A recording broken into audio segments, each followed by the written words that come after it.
Bapak Ibu, saudara puji Tuhan, hari ini kita mau sama-sama belajar tentang berdoa. Ya, kita mau belajar tentang doa Bapa kami. Nah, kenapa kita harus berdoa Bapak Ibu Saudara? Ya, doa adalah sebuah dikatakan ini adalah di mana kita boleh membangun hubungan dengan Allah. Karena dulu kalau kita ini dikatakan di dalam kitab Taurat perjanjian lama yang bisa datang menghadap Allah itu adalah imam-imam besar yang membawa korban-korban, menyampaikan doa-doa buat umat ini kepada Allah. Tetapi lewat pengorbanan Yesus Kristus, dia mati, dia bangkit untuk saudara dan saya. Maka kita ini dilayakkan, kita ditebus, kita dilayakkan, kita bisa menghampiri Tuhan, kita datang kepada Tuhan. Dan dikatakan doa ini adalah membangun sebuah hubungan. Hubungan kita dengan Allah telah dipulihkan lewat kematian dan kebangkitan Yesus Kristus. Tuhan senang Bapak Ibu Saudara, kita bisa bersekutu dengan Tuhan, kita bisa membangun sebuah hubungan dengan Tuhan. Karena dikatakan saudara dan saya diciptakan serupa segambar dengan Dia. Dan Tuhan begitu menikmati ketika kita datang, kita muji, kita nyembah, kita berdoa, kita bercakap-cakap dengan Tuhan. Dan kita izinkan Tuhan juga berbicara kepada kita. Betapa indahnya sebuah hubungan yang sedemikian rupa. Yang dulu kita tidak layak, tetapi sekarang kita ini sudah dilayakkan oleh Tuhan. Bisa bercakap-cakap dengan Tuhan, Tuhan bercakap-cakap dengan kita. Sebuah hubungan yang sangat luar biasa, yang sangat indah. Saudara, ada banyak orang mengatakan doa itu cara kita minta sama Tuhan. Ya, kalau kita butuh apa-apa ya doa itulah cara. Ya, memang benar bahwa cara kita meminta itu dengan berdoa, tapi bukan itu satu-satunya. Tetapi dikatakan hubungan itu lebih penting Bapak Ibu Saudaraku. Dan kalau kita punya sebuah hubungan, ketemu tidak harus minta. Kalau kita ketemu yang namanya punya hubungan, kadang kita cuma saling cerita dan yang satu mendengar, ganti yang satu cerita, yang satu mendengar gitu. Karena itu adalah sebuah hubungan. Nah, kita dikatakan kita ini berdoa karena kita ingin supaya kita ini makin mengenal Tuhan. Kita ingin mengenal rencana-rencana Tuhan dalam setiap kehidupan kita. Sebab itu kita perlu untuk berdoa. Tuhan Yesus mengajar kita berdoa, tapi Yesus juga memberikan kita ini sebuah teladan. Dia adalah teladan kita. Dia selalu berdoa kepada Bapa, bersekutu kepada Bapa. Dan doa itu merupakan sebuah perintah Tuhan. Tuhan berkata berdoalah senantiasa. Dan dikatakan Kolose 4 ayat 2 berkata bertekunlah dalam doa. Saudara, kenapa kita harus bertekun? Yang artinya kita harus meneruskan dengan tabah. Kita harus bertekun dengan semangat yang kuat. Saudaraku, kenapa? Karena kita ini punya sifat daging. Sifat daging, sifat manusia itu yang lemah. Kita menghadapi iblis yang menggoda kita. Sehingga kita ini seringkali mengabaikan doa. Kita seringkali arah fokus kita terhadap doa itu seringkali saudaraku kita beralih perhatian kita. Sementara kita berdoa tahu-tahu kita ingat. Saya ini harus cepat-cepat ini buka toko, usaha, ini pekerjaan harus cepat-cepat ini. Lalu doanya segera amin. Lalu baru berdoa, ingat kompor belum dimatikan. Wah, jangan-jangan nanti gosong, segera amin begitu. Nah, ini Bapak Ibu Saudaraku, Tuhan mau kita ini terus tetap bertekun dalam doa. Mungkin kita belum dapat jawaban masalah persoalan kita, tapi bertekunlah dalam doa. Karena doa itu begitu penting. Dan doa itu merupakan cara kita mendapat yang Allah sudah anugerahkan buat kita. Yang surga sudah sediakan bagi kita. Nah, caranya dengan apa? Dengan berdoa. Saudaraku, di dalam Matius 7 ayat 7 sampai ayat 11 dikatakan di sini. Mintalah maka akan diberikan kepadamu, carilah maka kamu akan mendapat, ketoklah maka pintu akan dibukakan bagimu. Karena setiap orang yang meminta menerima, setiap orang yang mencari mendapat, dan setiap orang yang mengetok baginya pintu dibukakan. Adakah seorang daripadamu yang memberi batu kepada anaknya jika ia meminta roti, atau memberi ular jika ia meminta ikan? Jadi jika kamu yang jahat tahu memberi pemberian yang baik kepada anak-anakmu, apalagi Bapamu yang di surga, ia akan memberikan yang baik kepada mereka yang meminta kepadanya. Bapak Ibu, surga sudah sediakan, Bapa sudah sediakan untuk kita, kebutuhan, keperluan kita. Tapi Yesus mengajar kita, minta, dikatakan minta kamu akan mendapat. Dikatakan cari, ya, dikatakan tadi ya, minta kamu akan diberi, ya. Cari kamu akan mendapat, ketok maka pintu akan dibukakan. Nah, Tuhan ini mengajar kita untuk kita selalu meminta kepada Tuhan. Memang Tuhan sudah sediakan, surga sudah sediakan, Bapak sudah sediakan, tapi caranya bagaimana kita menerima?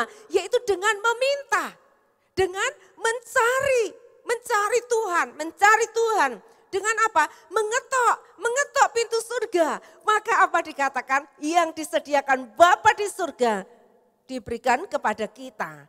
Firman Tuhan mengatakan begini, kalau kita minta minta roti tidak diberi batu, minta daging tidak diberi ular.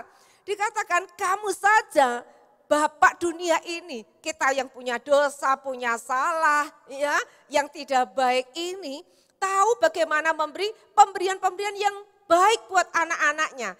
Tuhan berkata begini, apalagi aku Bapakmu yang di surga, aku tahu bagaimana cara memberi yang terbaik untukmu. Kita perlu, saudaraku, kita terus berdoa. Kita mengundang hadirat Tuhan di hidup kita. Mengundang hadirat Tuhan di keluarga kita.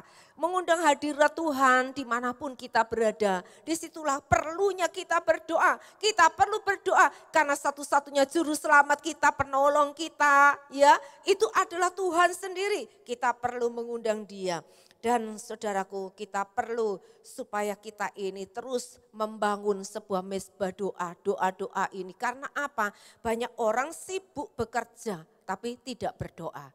Atau sibuk bekerja tapi sedikit berdoa. Saudaraku, kita memang perlu bekerja. Firman Tuhan berkata, kalau engkau tidak bekerja, jangan makan. Si pemalas, belajarlah dari semut. Jadi artinya saudaraku dikasih Tuhan, Tuhan mau, Tuhan senang kalau kita bekerja, kita menjadi orang-orang yang rajin. Engkau bekerja, engkau mendapatkan uang. Tapi engkau berdoa, engkau akan mendapatkan berkat. Alangkah indahnya kalau kita berdoa dan kita bekerja, maka dikatakan lewat pekerjaanmu engkau akan diberkati luar biasa. Orang yang tahu bagaimana Allah telah menyediakan yang terbaik buat kita, maka orang itu akan rajin bekerja dan dia suka untuk berdoa. Bangun mezbah lebih dulu, maka berkat-berkat Allah itu akan dicurahkan dalam hidup kita. Saudara, kalau orang tanya begini, doa itu sebetulnya penting atau tidak? Apa jawaban Bapak Ibu Saudara? Penting atau tidak Bapak Ibu?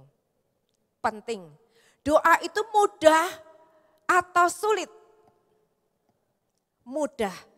Nah, berarti doa itu penting dan doa itu mudah. Tapi pertanyaan ketiga, apakah saudara menikmati doa? Apakah saudara menikmati doa? Banyak orang tidak menikmati doa. Kalau disuruh doa, suami istri begini, ayo Pah berdoa, wes kamu aja sing doa, aku nunut. Ya. Atau sebaliknya. Ya. Suaminya bilang begini, "Mah, ayo kita doa dulu." Wes kamu ae Pah sing doa. Kan podo ae kamu imam, kamu yang mimpin doa. Ya sudah kamu yang doa. Di sini ada yang tersenyum-senyum saudaraku. Karena apa? Itu pengalamannya. Jadi kalau suaminya rajin berdoa, istrinya nunut saja doanya. Kalau istrinya rajin berdoa, suaminya malas berdoa atau kurang suka berdoa. Alangkah indahnya kalau sebuah keluarga, suami, istri, anak-anak suka berdoa dan mencari Tuhan. Tuhan memberkati kehidupan kita dengan sangat luar biasa. Doa bukan sebuah keterpaksaan, doa harus menjadi sebuah kesukaan. Karena dikatakan doa itu penting, doa itu mudah, doa itu harus menjadi kesukaan. Kita harus bisa menikmati doa. Karena apa? Itu sebuah hubungan yang indah kita dengan Tuhan. Haleluya, luar biasa. Dalam Matius pasal yang ke-6, ayat yang ke-5, Matius 6 ayat yang ke-5 sampai ayat yang ke-8. Dan apabila kamu berdoa, janganlah berdoa seperti orang munafik. Mereka suka mengucapkan doanya dengan berdiri dan di rumah-rumah ibadat dan pada tikungan-tikungan jalan raya, supaya mereka dilihat orang. Aku berkata kepadamu, sesungguhnya mereka sudah mendapat upahnya. Di sini ada sebuah nasihat bagi orang berdoa. Dikatakan jangan seperti orang munafik. Doanya cuma action supaya dilihat orang. Doa, puasa, ditunjuk-tunjukkan, dipamerkan supaya dinilai, oh itu orang yang rohani. Oh itu orang yang dekat sama Tuhan. Ya itu cuma action. Dikatakan orang yang demikian itu, dia jangan berharap apa-apa karena dia sudah mendapat upahnya. Upahnya apa? Ya dilihat orang, tujuannya cuma action saja. Nah Tuhan berkata jangan seperti itu orang munafik. Lalu ayat yang ke-6, tetapi jika engkau berdoa, masuklah ke kamar, dalam kamarmu, tutuplah pintu dan berdoalah kepada Bapamu yang ada di tempat tersembunyi, maka Bapamu yang melihat yang tersembunyi akan membalasnya kepadamu. Dikatakan kalau doa itu dikatakan masuk kamar, tutup pintu, lalu berdoa diam-diam gitu ya. Berdoa, cari Tuhan dikatakan di tempat yang tersembunyi. Maka Bapamu yang ada di tempat tersembunyi itu, dia akan membalaskannya kepadamu. Lalu saudara mungkin bertanya begini, terus bagaimana? Kalau di jalan boleh nggak berdoa? Ya di mobil, rasanya kok kepengen berdoa? Boleh, sangat boleh. Karena artinya ini adalah sebuah hubungan, sebuah keintiman. Ya masuk ke kamar, tutup pintu, hubungan sendiri, intim kita dengan Tuhan. Ini membangun sebuah hubungan yang indah, yang manis dengan Tuhan. Nah itu artinya daripada ayat ini. Tentu dimanapun kita bisa membangun hubungan intim, tapi tujuannya bukan untuk pamer. Tujuannya kita bukan untuk dilihat orang, tapi itu kebutuhan kita. Iya, kita berdoa membangun sebuah hubungan. Nah, ayat yang ke-7. Lagi pula dalam doamu itu janganlah kamu bertele-tele seperti kebiasaan orang yang tidak mengenal Allah. Mereka menyangka bahwa karena banyaknya kata-kata doanya akan dikabulkan. Jangan bertele-tele saudaraku ya. Bertele-tele ini apa gitu ya. Bertele-tele itu kira-kira melantur-lantur ngomongnya ke sana ke sini. Ngomongnya bulet kayak gitu ya kira-kira. Nah jangan kita berdoa dengan cara yang demikian. Dikatakan doa yang sedemikian itu sia-sia, percuma, tidak akan dikabulkan saudaraku. Karena dikatakan orang ini cuma berpikir kalau doanya banyak, doanya panjang, omong kata-katanya begitu banyak, maka akan dikabulkan, akan didengar. Bukan yang seperti itu, karena kita ini bicara ini kita datang berdoa itu kepada Bapa ya, kepada Bapa. Kita ngomong itu bukan untuk pakai protokoler atau kita ngomong sana sini panjang lebar luas dalam. Tuhan bilang begini, kalau ngomong sama Bapak itu ya apa adanya, to the point aja ya. Kebutuhanmu apa, kamu mau ngomong apa ya, itu biasa aja karena ini Bapak. Kita bisa datang kepada Bapak itu dengan rasa yang aman, kita bisa datang kepada Bapak itu bisa mengutarakan isi hati kita. Kita tidak berprasangka Bapak nanti akan menilai kita bagaimana, akan menghakimi kita atau bagaimana, tidak. Tapi ini adalah karena kita mengenal Bapa, kita punya sebuah hubungan. Jadi kita mau berkata apa adanya. Ayat 8 berkata begini, jadi janganlah kamu seperti mereka. Jangan seperti mereka, orang yang munafik atau orang yang bertele-tele doanya. Ya, karena Bapamu itu mengetahui apa yang kamu perlukan sebelum kamu minta kepadanya.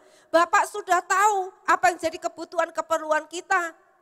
Ya, oh kita ini butuh disembuhkan, kita butuh makanan, kita butuh uang, kita butuh damai sejahtera. Tuhan tahu kebutuhan kita. Dikatakan, Bapakmu tahu sebelum kamu meminta kepadanya. Lalu orang berkata begini, kan Tuhan tahu toh apa yang jadi kebutuhanku. Kan Tuhan sudah menyediakan, ya enggak usah minta gitu loh. Kita ya sudah terima aja, itu yang disediakan Bapak. Tuhan berkata begini, Tuhan menyediakan, tapi Tuhan mengajar kita untuk meminta kepadanya.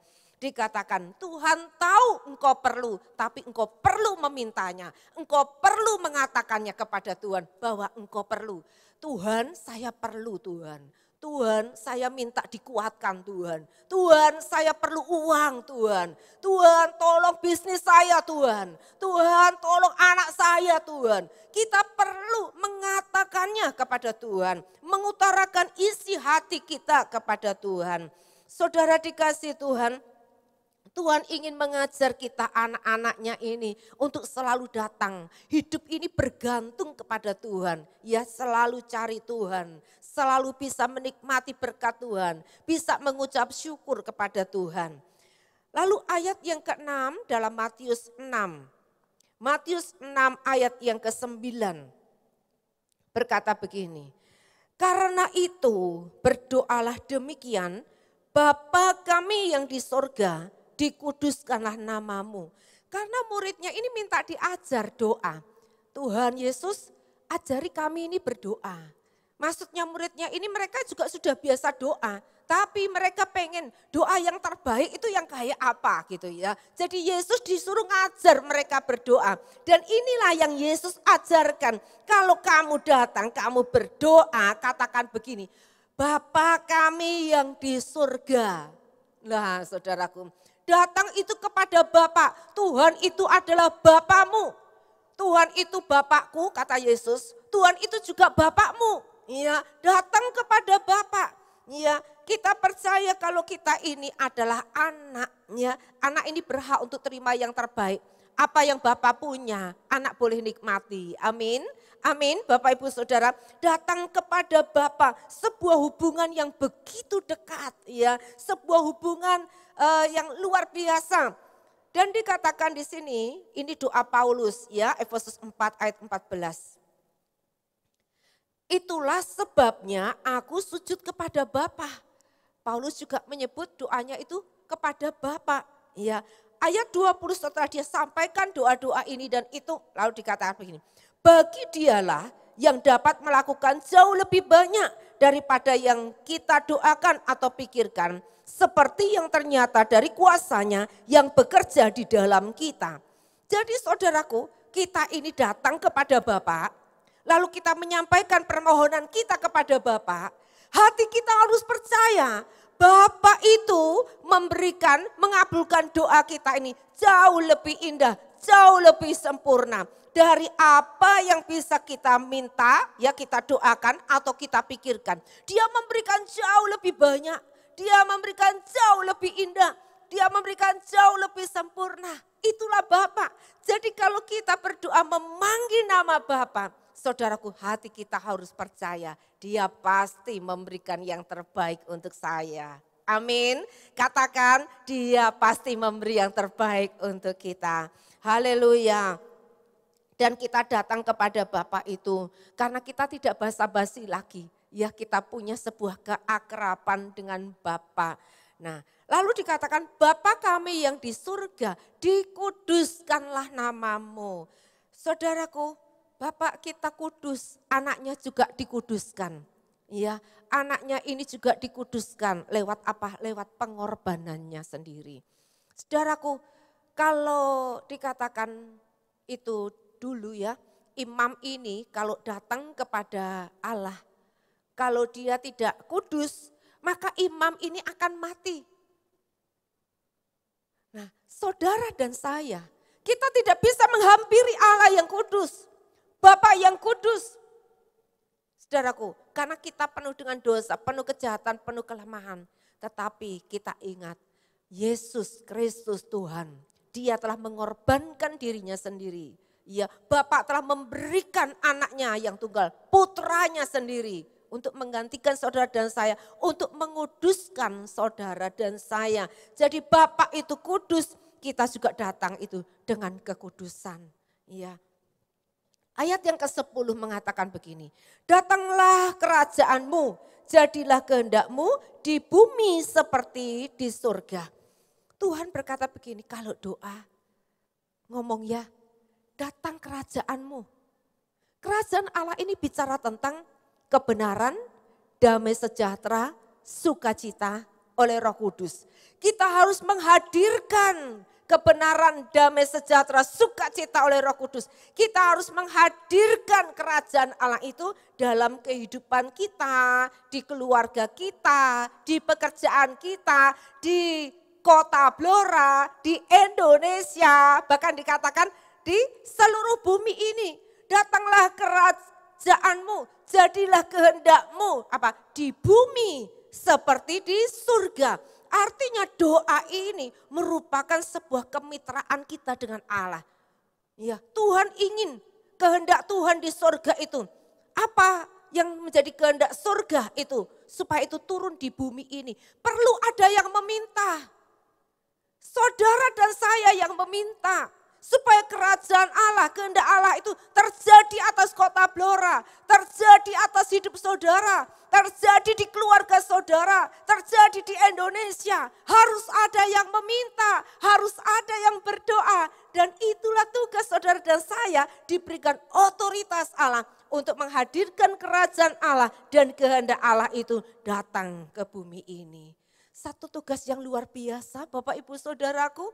Ya, ini satu otoritas Allah yang sangat luar biasa. Saudaraku, Tuhan sudah menyediakan segala yang terbaik. Tuhan punya kehendak, rencana yang terbaik untuk kehidupan kita semua, untuk kehidupan keluarga kita, untuk Indonesia ini. Oleh sebab itu, biarlah kita sebagai umatnya, kita terus berdiri.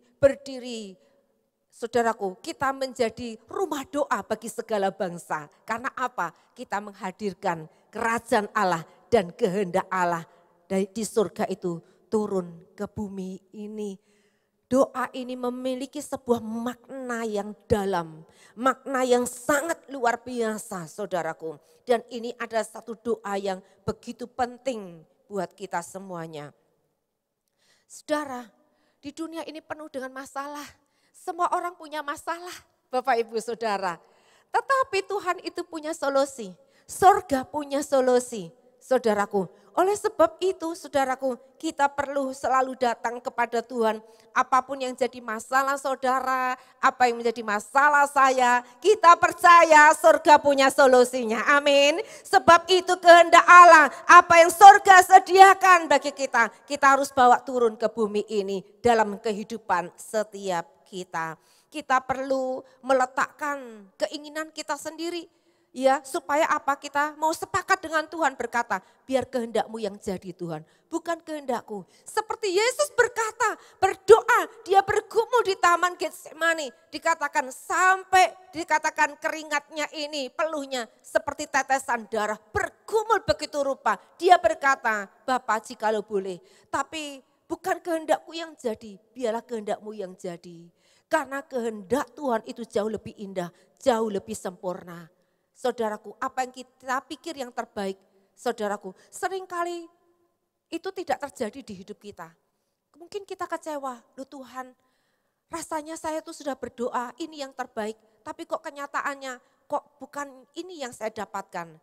Tetapi setelah sekian waktu kemudian kita baru tahu, oh ini toh maksudnya Tuhan. Untung ya saya enggak dapat si A dulu. Untung pusing ya, saya dulu nggak dapet si B, sampai rasanya patah hati. Ya, ternyata orangnya seperti itu. Coba saya dapet dia, wah rumah tangga hancur.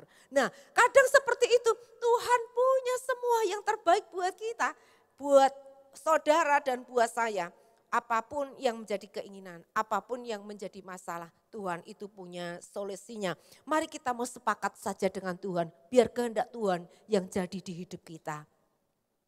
Ayat 11 berkata begini, berilah kami pada hari ini makanan kami yang secukupnya. Nah, seringkali kalau kita berpikir, loh kok berdoanya kok cuma makanan secukupnya. Minta kok cuma makanan secukupnya. Ya, minta itu ya jadi sukses luar biasa. Minta itu ya hidup yang berkelimpahan. Minta itu ya supaya menjadi kaya raya gitu ya. Minta itu ya bisa menjadi orang yang terkenal, orang hebat gitu. Kok minta kok makanan yang secukupnya. Saudaraku, arti ini adalah makanan ini kebutuhan, yaitu untuk roh kita, untuk jiwa kita, untuk tubuh kita. Saudaraku, orang tidak makan akan mati. Ada yang namanya roti hidup itu untuk hidup yang kekal. Nah, roh kita, jiwa kita, tubuh kita butuh yang namanya makanan. Tapi Tuhan mengajar kita berdoa. Minta itu makanan yang secukupnya. Karena seringkali kita mintanya mau, saudaraku maunya banyak. Tuhan kan itu untuk kebutuhan masa depan anak-anak saya. Tuhan itu kan untuk kebutuhan nanti Tuhan. Kalau nanti saya sudah tua nanti, saya sudah pensiun nanti. Itu urusan nanti bagi Tuhan. Ya, Tuhan punya solusi sendiri. Tuhan sudah sediakan semuanya itu ya untuk saudara dan saya. Yang dibutuhkan saudara adalah hari ini. Sebab itu Tuhan mengajar. Jangan khawatir, ya, jangan khawatir dan jangan khawatir. Dalam Lukas 12 ayat 6 dan 7 berkata begini, bukankah burung pipit dijual 5 ekor 2 duit? Sungguh pun demikian tidak seekor pun daripadanya yang dilupakan Allah. Burung pipit itu dikatakan 5 ekor dijual itu cuma 2 duit, artinya tidak berharga, tidak berarti. Tapi dikatakan seekor burung pun tidak akan dilupakan oleh Allah. Dan ayat 7, bahkan rambut kepala pun terhitung semuanya. Karena itu jangan takut, karena kamu lebih berharga daripada banyak burung pipit. Saudaraku, burung pipit aja dipelihara. Burung pipit aja enggak pernah dilupakan seekor pun. Iya, rambut kepala pun enggak akan pernah jatuh tanpa seizin Tuhan. Saudaraku, betapa luar biasa Tuhan memperhatikan, Tuhan mengasihi dan Tuhan punya cara untuk memelihara saudara, menyediakan kebutuhan kita. Dialah Jehovah Jireh kita, dialah penyedia kita. Tapi Tuhan ngajar kita, doa itu minta secukupnya. Karena Tuhan tahu kalau saudara hari ini butuhnya banyak, ya saudara butuhnya banyak, ya saudara akan diberi banyak itu cukupnya untuk hari itu. Kalau saudara cukup, saudaraku apa yang saudara butuhkan itu yang terpenting Tuhan katakan tidak akan pernah kurang. Jangan khawatir tentang hari kemarin, jangan khawatir tentang hari esok yang kamu pikir cuman hari ini. Minta dan Tuhan menyediakan, Tuhan memberikan. Ingat bangsa Israel ini, dia dibawa keluar dari tanah Mesir, dibawa menuju kepada tanah perjanjian. Dalam perjalanan di padang gurun, Tuhan itu mengirimkan mana setiap hari. Mereka makan mana, dikirim burung puyuh. Tapi Tuhan berkata begini, ambil secukupnya. Ambil secukupnya. Dan mereka ini, dasar mereka ini dikatakan bangsa yang rakus. Mereka enggak mau dengar-dengaran, enggak mau taat sama Tuhan. Mereka ambil lebih banyak. Dan apa yang terjadi besok pagi, di kuali mereka menjadi ulat. Mana itu menjadi ulat. Baunya busuk. Tuhan ingin mengajar umatnya. Tuhan ingin mengajar anak-anaknya. Hidup kita selalu bergantung kepada Tuhan, mengandalkan Tuhan, percaya Tuhan, bersyukur pada Tuhan setiap hari. kita cari Tuhan. Setiap hari kita membuka tangan kita bagi Tuhan. Menyiapkan hati kita, menyiapkan hidup kita. Menerima berkat-berkat yang baru yang Tuhan sediakan buat kita. Kita perlu yang namanya makanan roh kita. Jangan cuma makan tubuh saja, makan jasmani saja. Mau makan yang enak-enak. Kita gak pernah kasih makan. Ini roh jiwa kita dengan firman Tuhan, dengan bersekutu dengan Tuhan. Kita perlu Bapak Ibu Saudaraku ya. Nah Tuhan memberikan kita cukup. Ya jangan khawatir kata Tuhan. Lalu saudaraku dikasih Tuhan, kenapa Tuhan bilang jangan khawatir, khawatirmu itu tidak menambah apa-apa. Banyak orang sakit karena khawatir tambah parah sakitnya. Banyak orang karena gara-gara khawatir yang harusnya dia bisa berpikir sehat, punya ide-ide yang cemerlang, gara-gara khawatir stres. Saudara Tuhan mau kita jangan khawatir, tetapi yang Tuhan mau kita percaya. Karena khawatir tidak menambah apa-apa, tapi kalau kita percaya maka mujizat itu terjadi. Amin, amin Bapak Ibu. Nah kita mau Bapak Ibu semuanya, kita mau hidup bergantung, kita percaya dengan Tuhan. Tuhan Bapak yang baik menyediakan semua yang baik buat kita semua. Yang sakit kita disembuhkan, yang lemah menjadi kuat, yang kita miskin diberkati, kita tidak pernah kekurangan apapun. Nyatanya sampai hari ini kita tetap hidup, ya kita masih makan. Ya. Nah saudara entah itu makannya apa saudara ya, tapi kita ini tetap dipelihara oleh Tuhan. Lalu ayat 12 berkata begini. Ampunilah kesalahan kami seperti kami juga mengampuni orang yang bersalah kepada kami. Orang bilang begini, kan Tuhan itu memang sudah mati. Sudah bangkit untuk saya, mati untuk saya. Dia kan sudah mengampuni saya. Ya sudah dulu sudah pernah berdoa, ya minta ampun. Masa tiap hari kita doa minta ampun sama Tuhan? Saudaraku dikasih Tuhan, ingat hidup kita penuh dengan pelanggaran-pelanggaran.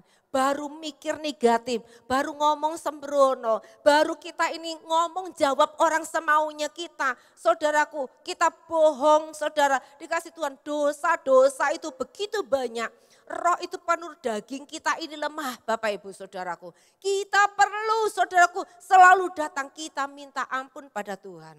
Memang dia sudah mengampuni kita. Tapi perlu mulut kita ngaku. Sebab firman Tuhan berkata, dengan kamu mengaku kamu dibenarkan. Akui saudaraku kita datang sama Tuhan. Tuhan ampuni saya Tuhan. Ampuni saya Tuhan. Ampuni pelanggaran saya Tuhan. Ampuni apa yang tidak saya sadari Tuhan. Ampuni saya Tuhan. Lalu dikatakan, seperti kami juga mengampuni orang yang bersalah pada kami. Saudaraku karena kita ini tidak luput dengan kesalahan. Jangan pernah harap orang lain itu saudaraku tidak buat salah kepada kita. Jangan harap orang lain tidak pernah menyakiti hati kita. Saudaraku kita rawan tersakiti dan kita masih hidup di dunia ini. Saudaraku masih ada orang yang senggol-senggol kita. Ya saudaraku mungkin orang-orang tidak jauh, orang-orang dekat, suami atau istri saudaraku. Atau mungkin keluarga sendiri, atau mungkin siapapun bisa terjadi.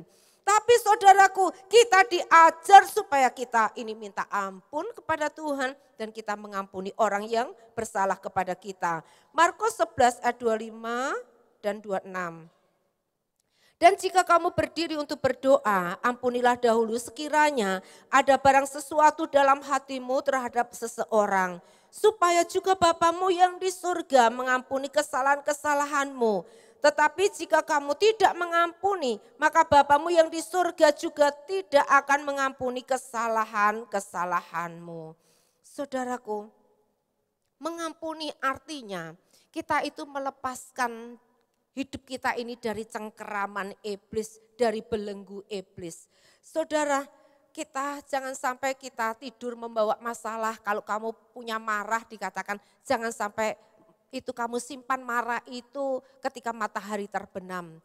Marah itu jangan dibawa tidur, saudaraku ya. Kecewa itu jangan dibawa tidur. Tapi kita perlu apa? Lepaskan pengampunan. Kita harus rela ditipu orang, rela, ya kadang disakiti orang, harus rela hati ini. Karena apa? Katakan, Tuhan, aku juga mengampuni dia. Karena aku sudah diampuni. Karena firman Tuhan berkata, jangan pernah kamu berharap diampuni oleh Tuhan kalau engkau tidak mengampuni orang lain. Artinya, kalau kita tidak mau mengampuni orang lain, kita pun berkata sama Tuhan, Tuhan, jangan ampuni kesalahan saya. Jangan ampuni dosa saya. Saudara, banyak orang berkata begini, karena masalahnya banyak, hatinya banyak tersakiti, kecewa. Lalu dia berkata begini, wes mati hai lebih baik. Loh kenapa kok mati lebih baik? Gak ada masalah kalau mati. Siapa bilang? Jangan mati membawa masalah. Artinya jangan mati sebelum mengampuni. Karena kalau kamu mati membawa masalah, kamu punya masalah yang besar. Bukan masalahmu selesai, tapi masalahmu neraka selama-lamanya. Karena kamu tidak diampuni. Karena mati masih membawa kemarahan, kecewa, kesalahan orang lain. Sehingga kita tidak diampuni. Pengalaman begitu banyak. Orang yang sudah mau mati, saudaraku. Kenapa enggak mati-mati? Saudaraku, Tuhan itu setia, Tuhan itu begitu baiknya Bapak Ibu. Sampai Tuhan ingatkan, suruh minta ampun dulu sama Tuhan. Lalu mengampuni keluarganya, pemberesan di keluarga. Lalu keluarga dikumpulkan, ayo dituntun doa minta ampun sama Tuhan. Lalu melepaskan pengampunan pada istrinya, kepada anak-anaknya. Demikian juga keluarga saling melepaskan pengampunan. Sebentar lagi sudah pulang ke rumah Bapak dengan tenang, dengan damai. Saudaraku dikasih Tuhan, kita perlu melepaskan pengampunan. Orang yang tidak mau melepaskan pengampunan, dia sedang menyimpan sebuah energi yang buruk, energi yang negatif dalam hidupnya ini. Untuk apa saudaraku kita menyimpan sebuah energi yang buruk, yang negatif dalam kehidupan kita ini? Orang bisa kaya raya, orang bisa punya rumah gedong, orang bisa punya kamar yang sangat indah. Saudaraku bisa menginap di hotel yang sangat mahal. Tetapi kalau hatinya dongkol, saudaraku mangkel, kecewa, marah. Tidur gak enak, gak bisa tidur. Gak bisa tidur. Wah yang orang lain sudah ngorok, sudah enak tidurnya. Yang sini gak bisa tidur. Gara-gara apa? Dongkol hatinya. Kenapa kita harus menyimpan energi yang negatif? Kenapa kita mau hidup dalam cengkeraman iblis? Kita harus membebaskan diri, kita harus melepaskan diri kita dari semua belenggu. Kita harus membuang semua energi yang negatif itu dalam kehidupan kita. Sampah-sampah kita buang, lepaskan pengampunan. Kita pun tidak luput dari salah supaya kita ini jangan dihakimi menurut dimana kalau kita menghakimi orang lain, penghakiman itu pula yang akan dipakai untuk menghakimi kita. Saudaraku, ini yang Tuhan katakan kepada kita, oleh sebab itu kita harus menukar semua yang buruk dalam hidup kita ini. Kita buang semua energi yang buruk, lalu kita gantikan biarlah Roh Kudus tinggal di dalam hati kita. Kebenaran, damai sejahtera, sukacita oleh Roh Kudus, biarlah itu memenuhi hati kita. Izinkan Roh Kudus yang berkuasa bertata di hati kita. Maka saudaraku, biar kita keluarga sederhana, tapi selalu cukup, ya. Tapi hatinya selalu haleluya. Kita semua bisa, keluarga bisa damai, bisa tertawa, bisa bahagia. Ada banyak orang-orang kaya, orang-orang sukses, iri dengan orang yang sederhana. Karena apa? Mereka tidak memiliki kerajaan Allah dalam hidupnya. Nah, sebab itu mari Bapak Ibu Saudaraku, mari kita lepaskan semua yang buruk di hidup kita ini. Ya, kita pun menerima segala yang baik dari Tuhan. Ayat yang ke-13 berkata begini, jangan bawa kami ke dalam pencobaan, tapi lepaskan kami dari yang jahat. Ya, saudara, Yesus ketika dia ada di Taman Getsemani, ya, dia berkata sama muridnya, kamu berjaga-jaga dan berdoa. Ya. Karena iblis itu siap menampi kamu. Tapi Yesus berdoa. Yesus kembali lihat muridnya tidur. Lalu apa yang dikatakan Yesus? Lukas 22 ayat 46. Katanya kepada mereka, mengapa kamu tidur? Bangunlah dan berdoalah supaya kamu jangan jatuh ke dalam pencobaan. Saudaraku, iblis itu seperti singa yang mengaum-ngaum. Dia selalu ada di sekitar kita. Dia siap menyerang dan menyerang kita. Kita tidak pernah tahu dalam hidup ini besok apa yang terjadi, bahkan nanti apa yang akan terjadi, kita tidak pernah tahu. Tapi Tuhan tahu. Tuhan ingin saudara dan saya tetap berjaga, berdoa, saudaraku. Kita berdoa, Tuhan, janganlah bawa kami ke dalam pencobaan. Lepaskan kami dari yang jahat. Kita tidak pernah tahu iblis yang menyiapkan perangkap-perangkap. Kita tidak pernah tahu orang yang berniat jahat. Kita tidak pernah tahu, saudaraku, akan terjadi sebuah kecelakaan musibah. Kita tidak pernah tahu. Tapi inilah doa supaya kita jangan mengalami jatuh dalam pencobaan. Biar kita lepas dari semua yang jahat.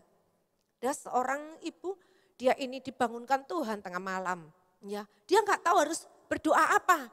Tuhan membangunkan suruh berdoa. Dia nggak tahu, tapi dia cuma ingat doa Bapa kami. Lalu dia doa Bapa kami. Diulang lagi doa Bapa kami. Nah setelah itu besok paginya anaknya telepon. Hampir tadi malam terjadi sebuah kecelakaan yang luar biasa. Untung cuman jarak sedikit saja Tuhan itu meluputkan. Pada waktu itu kalau sampai itu terjadi mereka semua akan mati keluarga itu. Nah saudaraku dikasih Tuhan, kita tidak akan pernah tahu saudaraku apa yang akan terjadi. Musuh yang sedang mengincar kita.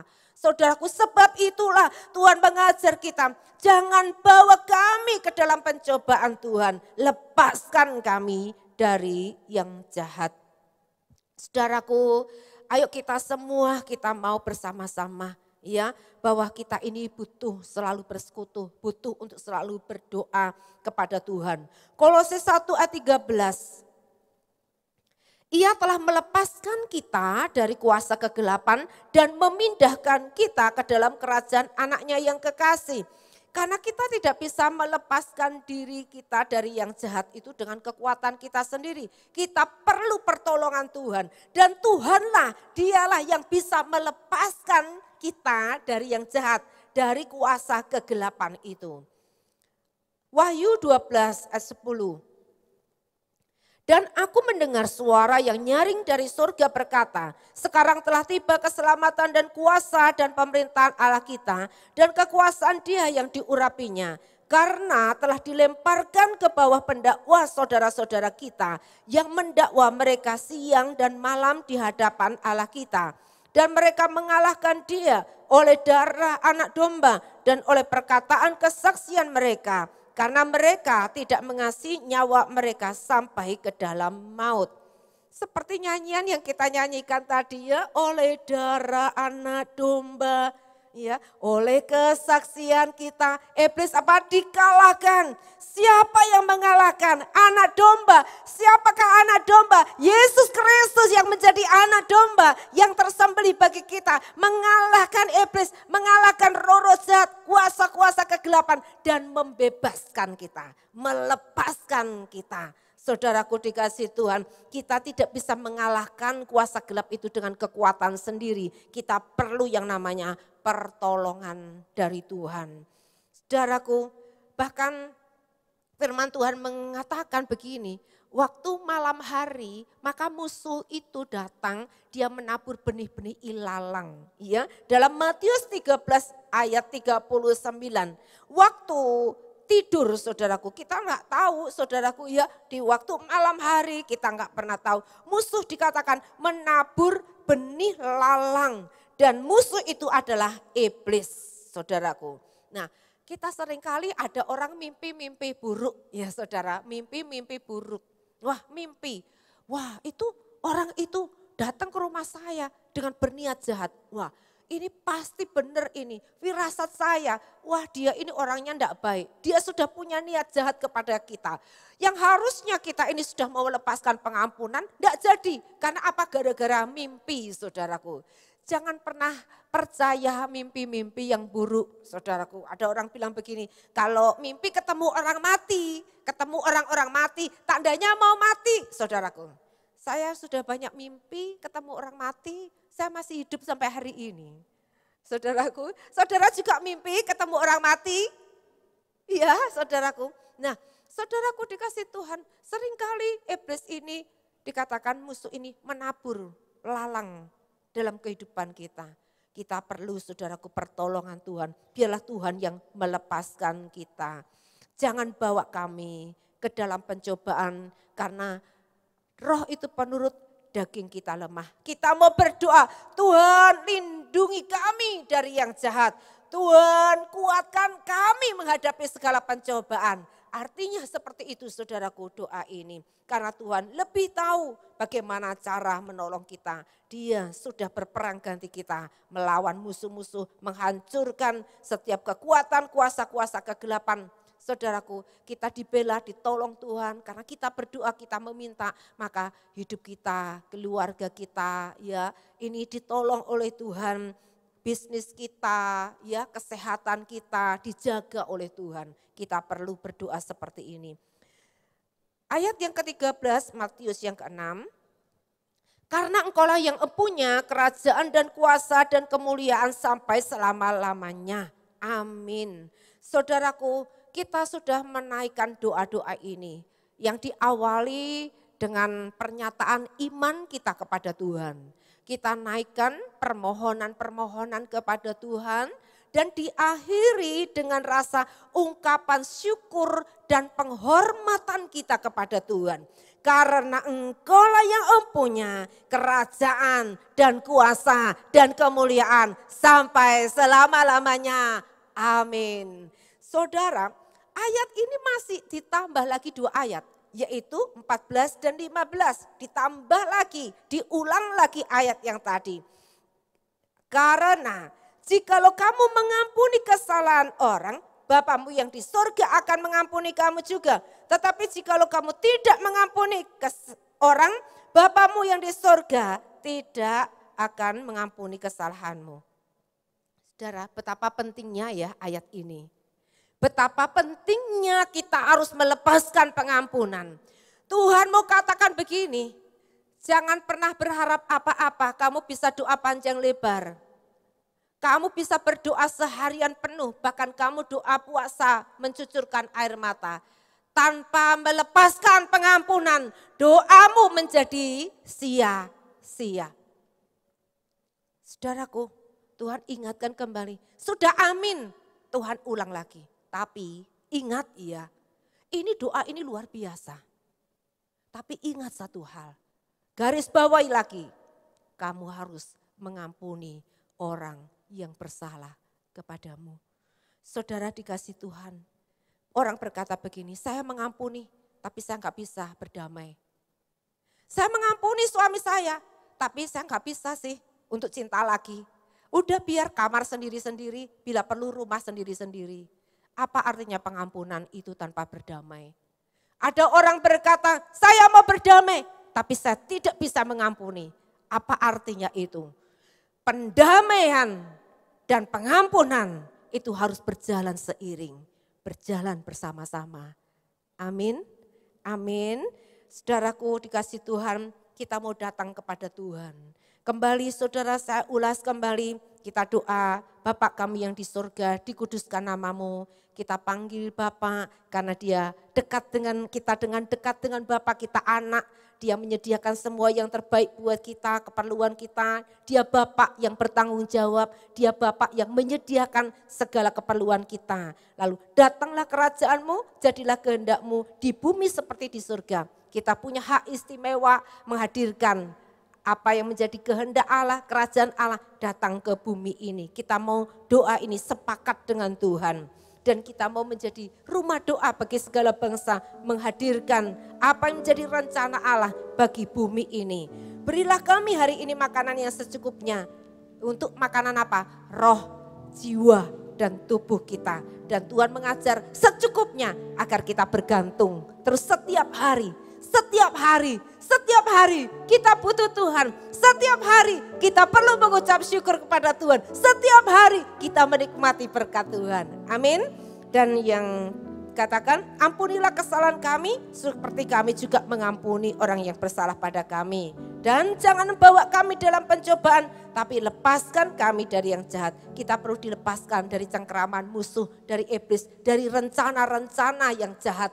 Kita perlu dilepaskan, hanya Tuhan yang bisa menolong kita.